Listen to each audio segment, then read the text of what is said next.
So guys, parang araw sa inyong lahat dyan. Andito na naman tayo.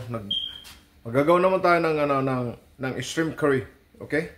Ang curry natin, Latin style, Latin the American style. Kasi yung curry sa atin, walang lasa, no? Yung bagoong. Pero ito natin, ang curry ko, itong standard lang ito ng curry dito. I separate to make the sauce. Punta lang kayo sa Kissin What channel. Makikita niyo ang doon, ang paggawa ko ng mga sauces, curry, brown sauce, white sauce, red sauce, na lahat nandoon. May Hollandaise para sa Benedict, maski anong klaseng doon. Mayroon ako demo sa Kissin What channel. Just visit my Kissin What channel sa YouTube. Okay guys, I just put together in one time, and I put together the shrimp, and then the sauces, and carrots. There's no celery, carrots, yellow carrots and red carrots, and the beans, green beans, and then the chili. The chili, maanghang ito, maanghang. Okay, spicy chili. Hey guys. Maraming salamat talaga guys yung mga subscriber ko dyan, mga bagong subscriber ko dyan, maraming salamat, shout out sa inyong lahat dyan. At saka yung mga baguhan ko dyan, please lang pa like, share, subscribe para naman tayo, parang lang, nothing to lose to subscribe. Hindi katulad sa awan ko sa sa Facebook. If you wanna subscribe, they're gonna ask you dollar something like that, but in YouTube you can subscribe the standard subscribing.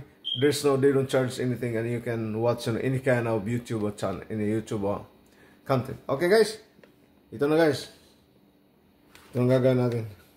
I put together this one, everything, the sauce, the curry sauce is over there, and ilulutin na lang natin. At saka ito, lagyan na natin ng ng habanero. Oh shit, nadamihan daw ako pa. Okay guys, ito ng bay leaf.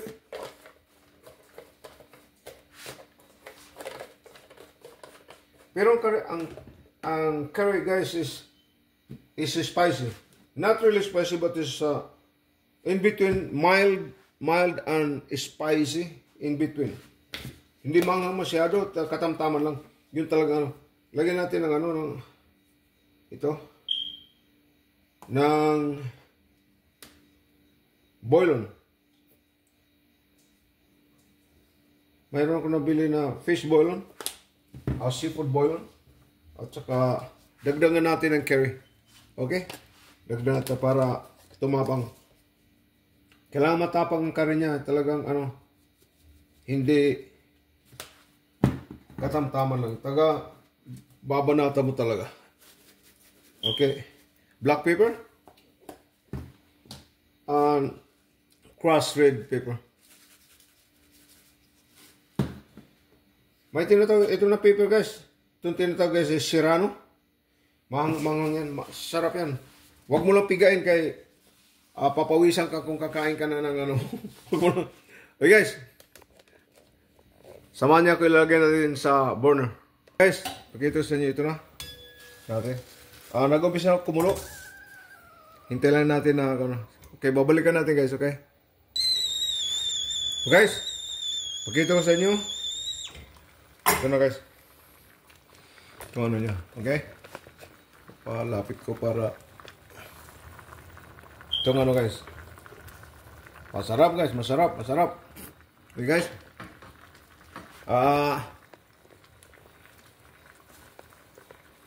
Luto na ito guys.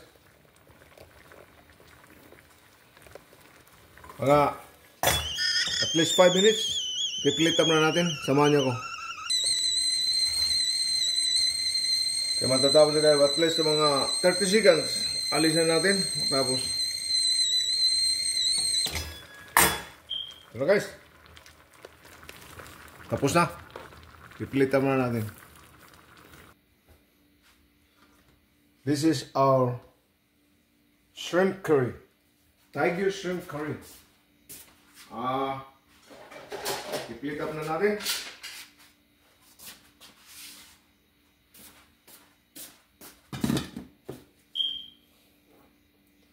Ganito lang guys ang flip up, okay? Romero, kunin mo na natin ano? Yung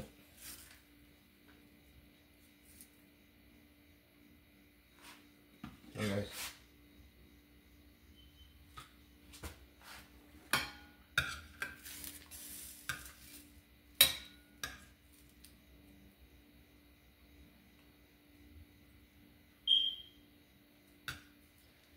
Paganda natin guys. Maski naman ng pambahay lang guys. So sa mga, lalo na mga bisita mo guys, papaganda mo talaga. Para naman bumilib si kumpare, si kumare. Okay guys? Kung may mga customer ko guys, kayo guys, kung gagamitin nyo ito sa style sa mga restaurant, maganda ito guys. Ang number one no guys, taste and presentation, and it's up to you the quantity. Depende sa prices niyo sa restaurant.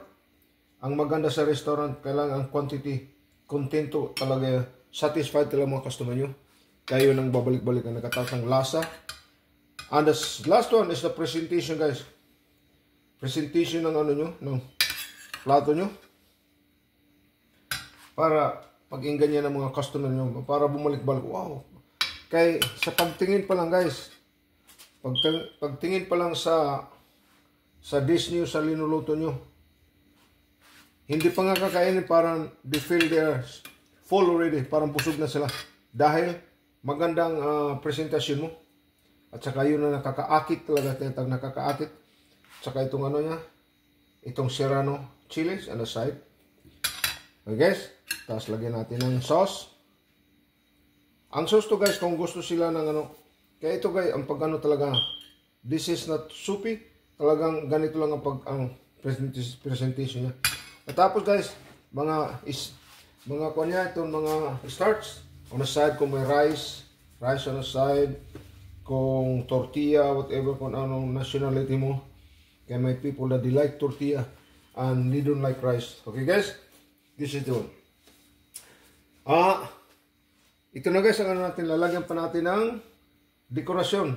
Ano na ito guys, tatawag na ito na to enhance, pag-akit lang, more attraction of your food. Kailangan nakikita mo talaga na you're artistic too. Kaya nandyan sa ano guys, sa itsura sa pagkain mo, ang hindi lang kung sa bahay lang, salok lang wala problema kay kain kagad. Pero kung may mga bisita ka, ganito pakita naman, medyo naman lang tayo pinobre, tinatawag pinobre. Maski ano lang tayo, ministibles, basta at least we know how to present our food in a good good idea, whatever. Okay guys, itong ano natin, titingnan talaga kung anong ano ito. Dito tayo, ganito guys. Okay, ganitong ano natin, tiger shrimp curry. Yung vegetables guys, kung you can put any kind of vegetables you like, but the standard one is carrots, celery, onion, tomato. That's a standard one. But in other country, they put okra, they put eggplant, squash, like that. Any kind of nationality have different idea of cooking. Okay guys? Lalo sa Pilipinas, naman sa atin, walang lasang curry, ang pinakalasa niya nandoon sa bagoong. Okay guys? This is standard curry guys, okay? Maraming salamat yung pagpagsusubaybay nyo sa akin from Casey Luba Channel. This is Casey, ang kaibigan nyo. Tiger shrimp curry. Nakita na ninyo paano ko ginawa.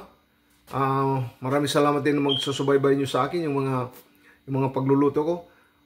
Huwag nyo kalimutan lang, paki-share, like, and subscribe naman. Talagang lang, just give and take lang itong mga vloggers ko dyan. Yung mga pagluluto nyo, nagtinitingnan ko rin yan. Mahirap na kay marami talaga mga vloggers na about cooking, kumakain sila sa restaurant. I just watch, what's the food that you're eating, and then try to copy.